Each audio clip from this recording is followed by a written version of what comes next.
In a quiet village, cradled by a gentle river, lived a young woman named Emily. Her days were a peaceful rhythm of simple routines, but that was all about to change. One sunny afternoon, while rummaging through the forgotten memories of her dusty attic, she stumbled upon an old wooden chest tucked away in the shadows.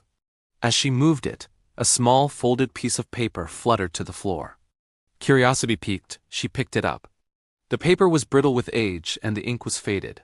Unfolding it carefully, she read just 4 haunting words. "Help me, if you can." There was no name, no date, no clue as to who wrote it or when. A shiver ran down Emily's spine.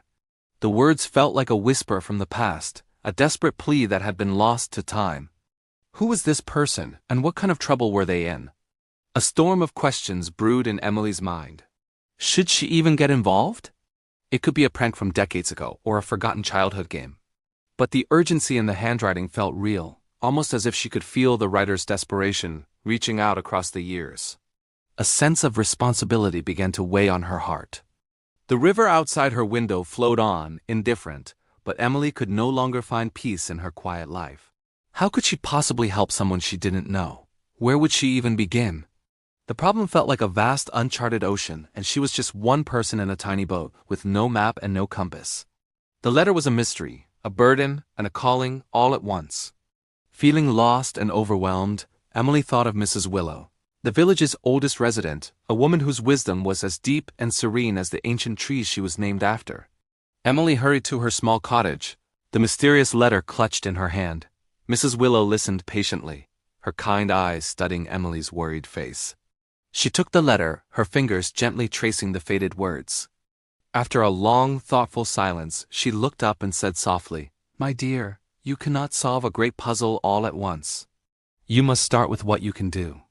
Look for the first small piece. Every small step matters, for it is the only way to begin a long journey." Her words were like a lantern lighting up a dark path.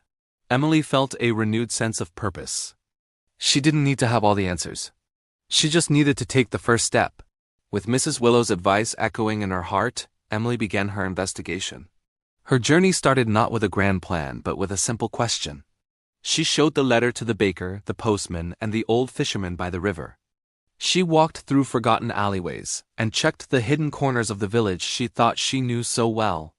Some remembered old stories, others offered vague hints. Each clue was like a faint breadcrumb, leading her deeper into the village's history. The path was not straight. It twisted and turned, and every lead seemed more difficult than the last. But Emily persevered, fueled by the conviction that she was getting closer. She was no longer just a resident of her village. She was its detective, its historian, its keeper of forgotten secrets. But her quest was not without its obstacles. Some villagers, comfortable in their quiet lives, looked at her with doubt. "You're chasing ghosts," Emily once said. "It's just an old piece of paper."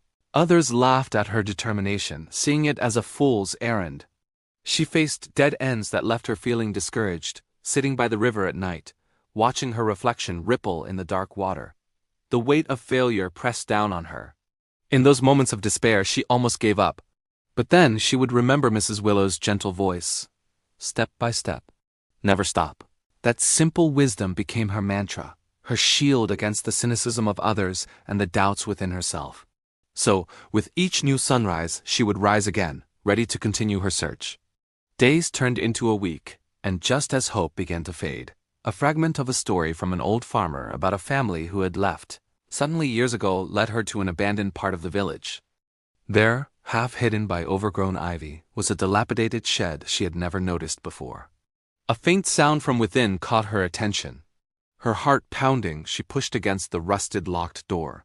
It finally gave way with a groan. And there, in the dim light, was a young boy, his eyes wide with fear and relief. He had been playing and gotten trapped. He was the grandson of the family who had written the letter long ago, returning to see his roots. Emily acted quickly, calming him down and helping him out of the shed. He looked at her, tears of gratitude streaming down his face, and whispered, "Thank you.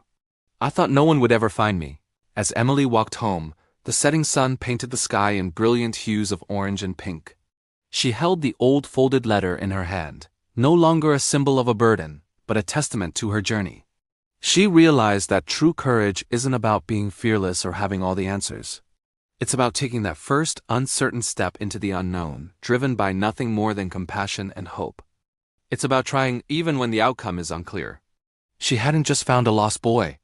She had found a strength within herself she never knew she possessed. Arriving at her door, she looked back at her quiet village, now filled with the echoes of her adventure, and smiled. She had made a difference. Thank you so much for joining us on Emily's journey today. Thank you for joining me for this story. If it touched your heart, please consider liking this video and subscribing for more content that inspires.